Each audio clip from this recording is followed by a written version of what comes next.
showers and storms.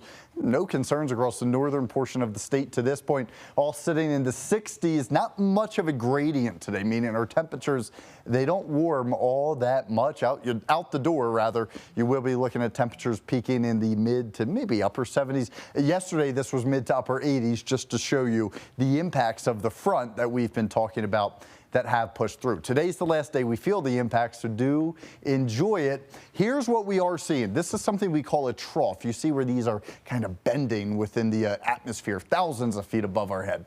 What's that do? It brings unsettled weather, but it also brought a front. As the front moved through, it brought cooler weather. These ingredients come together, and this drives our forecast today. We had nocturnal storms, even some sprinkles across the southwestern corner, a brief break, a brief peak of sunshine, and then we get an easterly flow, and this is where some of these storms just pop up in the snap of a finger across the foothills. That's noon to 3, the main window. A lot of people are in town for the Savannah Bananas, a lot of people coming from out of state.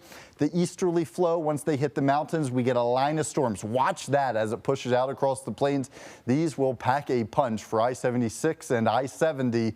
We will watch some severe storms. They increase in strength as they push out to the east, and then a secondary wave from about 9 p.m.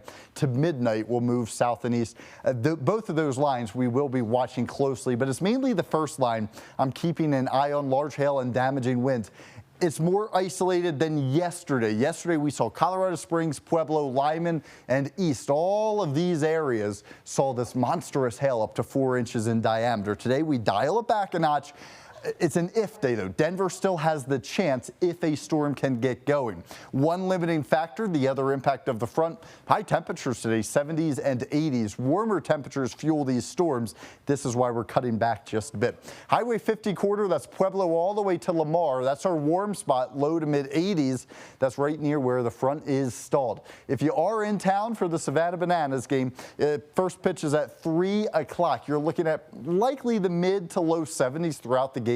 That's the perfect temperature around here, but we will watch unsettled weather. Certainly some rain gear may come in handy. 78 downtown. The big pattern change arrives as we kick this low pressure system to our north. The heat dome, it locks back in. That means it is hot, it is dry, and it quite literally puts a lid on the atmosphere. So you see that temperatures build day by day as we're just trapping this air. Here's an easy way to visualize that. Sunday, Monday, Tuesday, we're still below 90, and Wednesday and Thursday, the air just builds on itself up to 97 degrees by the back half of the extended forecast. You know, Kennedy, one other key takeaway we will be watching closely is this dry stretch of weather. For so long, last week we saw no rain. We get a little sprinkle this weekend, and then fire concerns, they once again will be making a return likely by Wednesday. This is when some of the winds will be arriving. So not the best news for our friends in the high country. Yeah, definitely something to keep a close eye on. Yeah. But as the kiddos head back into the classroom. Right, it's good weather for that. Yeah. Absolutely. All right. Thank you so much, Joe. We are covering Colorado first and Denver now, where neighbors in one part of the city are pushing back